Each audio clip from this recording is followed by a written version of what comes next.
Hello and welcome to Fast and Factual on Firstpost, where we get you the top 50 stories from around the world.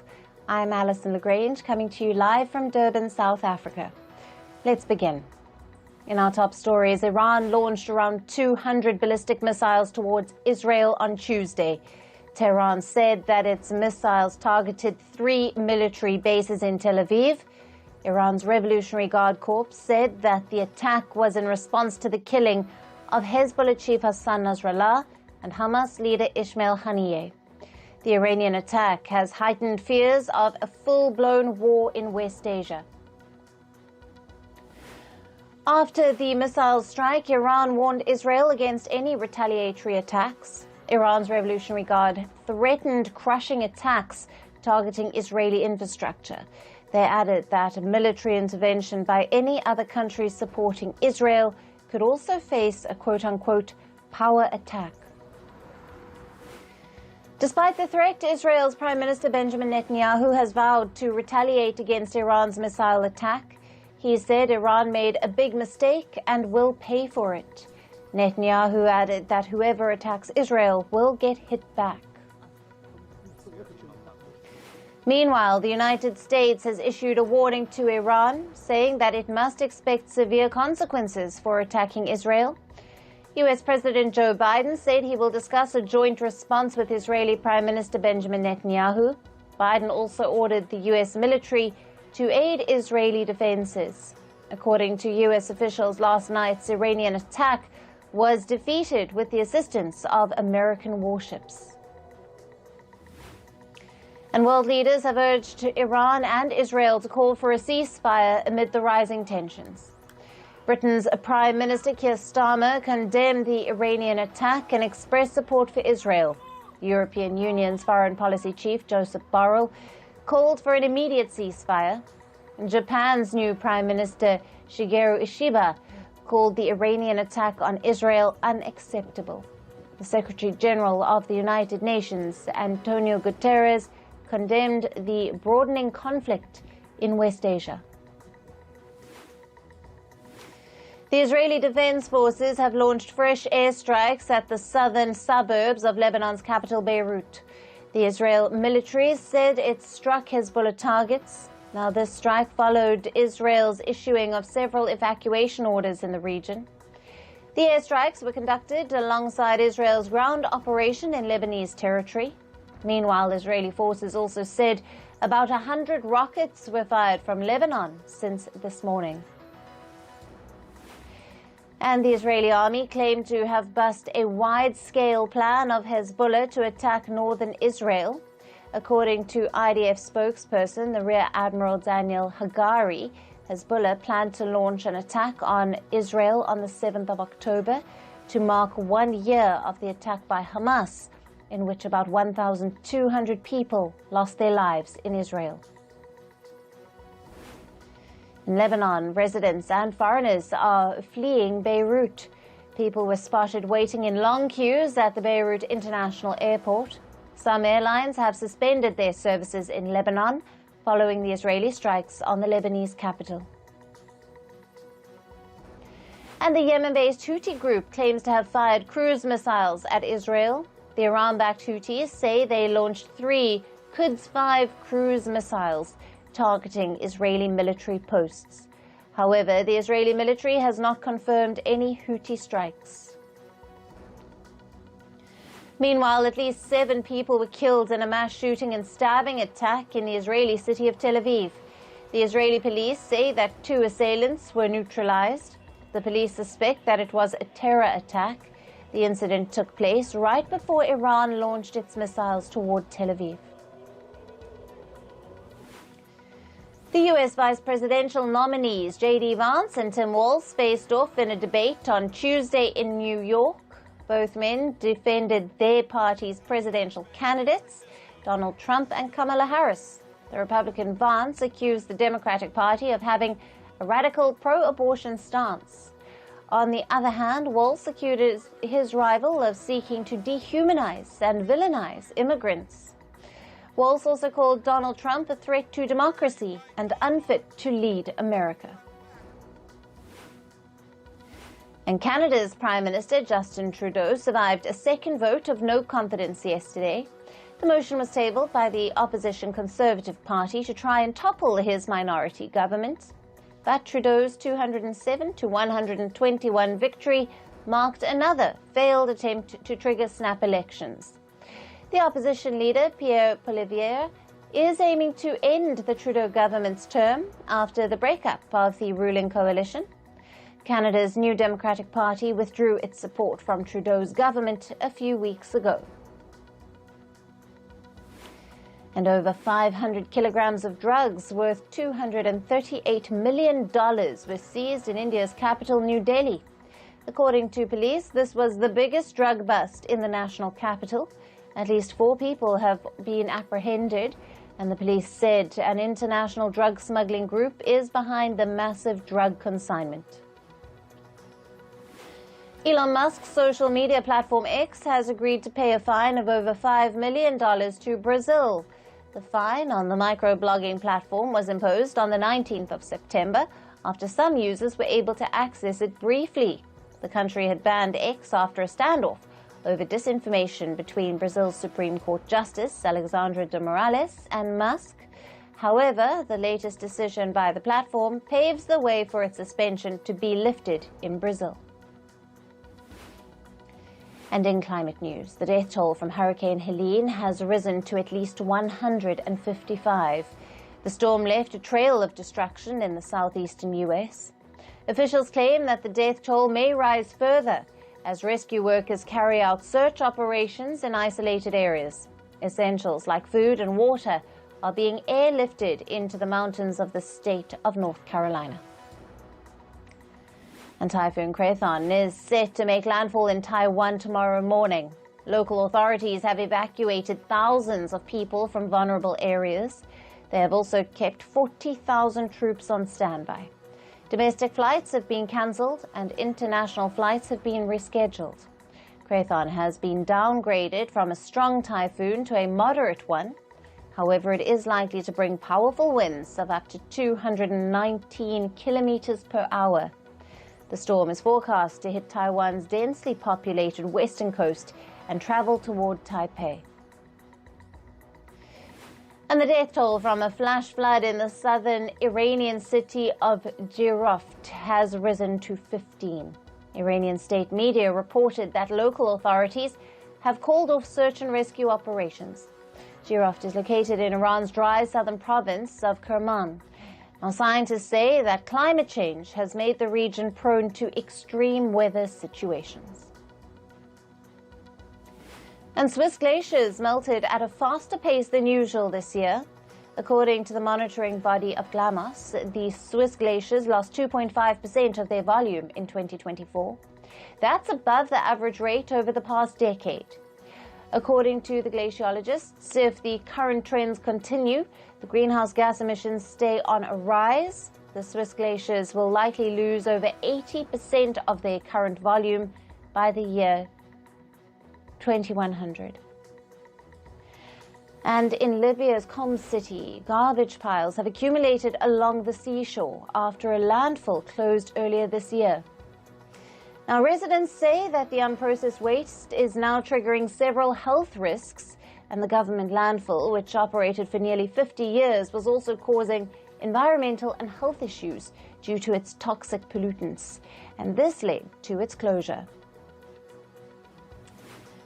And the Argentinian town of Hilario Ascasubi is being overwhelmed by parrots. The town is near the country's eastern Atlantic coast, and it has witnessed a massive parrot influx. According to environmentalists, deforestation has driven these birds into human settlements. The parrots have damaged electricity cables, leading to power outages in the town. And on to business and tech news now. Oil prices have surged amid fears of a wider conflict in West Asia. The global oil benchmark Brent crude rose by as much as 5% yesterday to over $75 per barrel. However, it pared some of those gains during later trading sessions. And today, Brent crude oil was trading at over $75 per barrel. Iran's missile attack on Israel has raised concerns about potential disruptions to oil supplies from the region.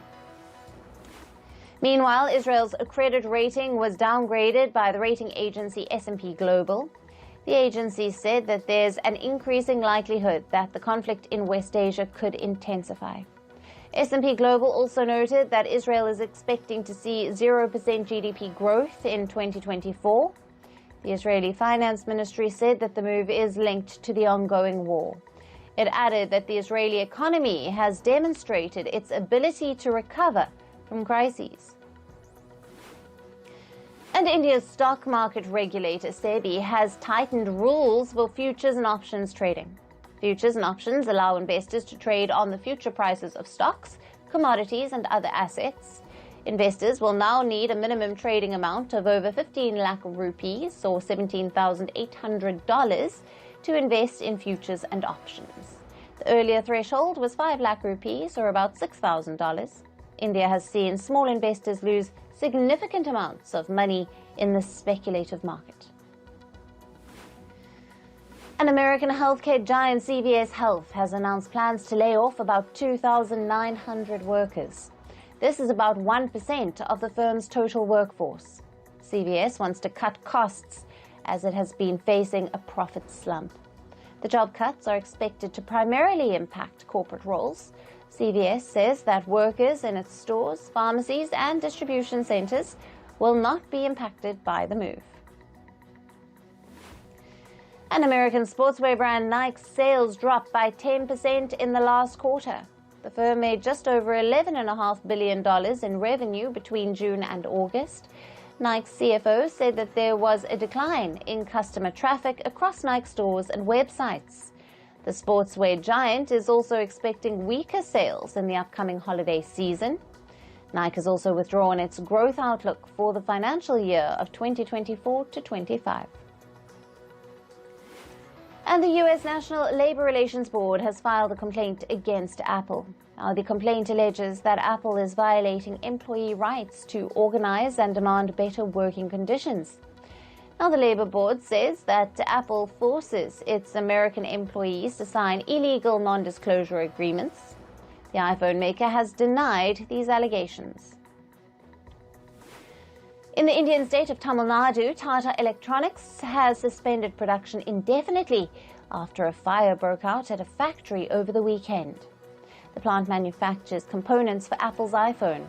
Local authorities have launched a probe into the fire. And the American cloud computing giant Oracle plans to invest $6.5 billion in Malaysia. Oracle intends to establish a cloud services center in the country, and it will provide data center services to tech firms. Several tech giants have announced plans to build data centers in Southeast Asian nations. Earlier this week, Google announced data center projects in Thailand and Malaysia. And the artificial intelligence startup OpenAI unveiled new business tools yesterday. These tools will allow companies to build their own AI chatbots and other systems. One of OpenAI's tools makes it easier for developers to create their own AI assistant voice apps. Another tool allows developers to train AI models to improve responses. Meanwhile, Microsoft has revamped its artificial intelligence chatbot Copilot. It now features a new voice assistant capability. The firm says the voice feature is designed to provide more active responses. Copilot can also analyze web pages for users. Microsoft Copilot has been aiming to attract more users and to compete with other chatbots like ChatGPT, Gemini, and Claude. And moving on to sports news, and we start with cricket. Pakistan's Babar Azam has stepped down as the captain in the one-day international and T20 formats. He said he wants to focus on his role as a player rather than a captain. Babar Azam had quit as captain from all formats last year after Pakistan's ODI World Cup debacle. However, he was made the T20 and ODI captain again just 4 months later. Meanwhile, New Zealand's Tim Southee has handed over his Test captaincy duties. Southee's decision to step down as captain follows New Zealand's Test series loss against Sri Lanka. The fast bowler says the decision is in his teammates' best interests, and New Zealand's next tour is in India for another Test series. Now, Tom Latham has been named as the Black Caps captain for the bilateral against India. And one of the co-owners of the Indian Premier League franchise Delhi Capitals, the GMR Group, has acquired the English countryside Hampshire Cricket, and GMR acquired a 53% stake in the deal worth nearly $48 million. Now, this is the first instance of a foreign ownership in the English county cricket. And in football news, Portuguese legend Cristiano Ronaldo says he doesn't care about individual accolades anymore. The five-time Ballon d'Or winner says he wants to focus on being a perfect team player. He said the most important thing for him now is to help his Saudi Pro League side Al Nassr win. In the Champions League, Arsenal beat Paris Saint-Germain 2-0 in their league phase match. Havertz scored the first goal for the Gunners, and Bukayo Saka had added a second in the 35th minute. And Barcelona secured a dominant 5-0 win over the Swiss side Young Boys. Two of Barca's goals came from Robert Lewandowski. He opened scoring 8 minutes into play. The Polish ace added his second in the 51st minute. And in tennis news, top seeds Carlos Alcaraz from Spain and Jannik Sinner from Italy have secured their spots in the final of the China Open. Sinner was put to test by Chinese wildcard Yun Chao Keat-bu in the semi-final, but Sinner emerged victorious, beating him 6-3, 7-6. Meanwhile, Alcaraz beat Russia's Daniil Medvedev 7-5, 6-3 to get to the final. And in the women's draw, world number 6 Coco Gauff advanced to the China Open quarters. The American was playing against Japan's Naomi Osaka. The match was tied at 1-1 after Gauff won the second set, but Osaka withdrew before the decider, handing Gauff a walkover.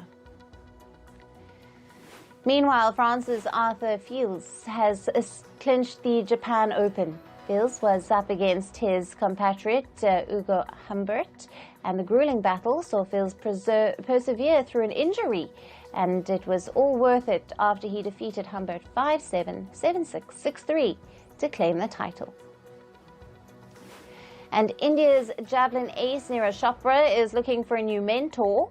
He is set to part ways with his coach Klaus Barthez after 5 years. Under him, Neeraj Chopra won gold in the Tokyo Olympics and silver in the Paris Olympics. Barthez has cited his age and his wish to spend time with his family as the reason for his departure. And in entertainment news, rapper Sean Combs faces new sexual misconduct allegations from 120 people. An attorney representing the alleged victims stated that the lawsuits will be filed by next month. The accusers include 60 males and 60 females, 25 of whom are minors. The allegations are from 1991 to this year. Meanwhile, according to reports, rapper Sean Combs is getting no special privileges in jail. He is being made to sleep on the floor just like the other inmates. The 54-year-old rapper is being held in Brooklyn's Metropolitan Detention Center. He awaits trial on the racketeering and sex trafficking case. Rapper Sean Combs was arrested on the 16th of September. And singer Ariana Grande has rejected claims that suggested that she underwent cosmetic procedures. During an interview, she said that she has not been under the knife. However, she is open to the idea of getting a facelift. She added that whatever makes a person feel beautiful should be allowed. And South Korean singer Rose has announced a solo studio album titled Rosie. The Blackpink band member said that she has poured her blood, sweat and tears into it. The album will have 12 songs and it will arrive on the 6th of December this year. And singer and actor Selena Gomez says that she feels grateful after becoming a billionaire. However, she personally feels that it is distasteful to talk about money. She gave credit to all the people who bought her products. According to reports, she now has an estimated net worth of $1.3 billion. And American singer Demi Lovato unveiled her own wax statue at the Madame Tussauds Museum in Las Vegas. The figure, which was created in London, took 6 months to complete, and the singer donated a skirt and a top from her collection, which the statue is seen wearing.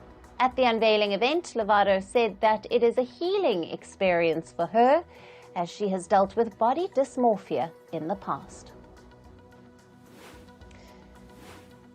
And red carpet for the premiere of the new Joker film Folie 2 was rolled out in Los Angeles. The lead actors, namely Lady Gaga and Joaquin Phoenix, were in attendance.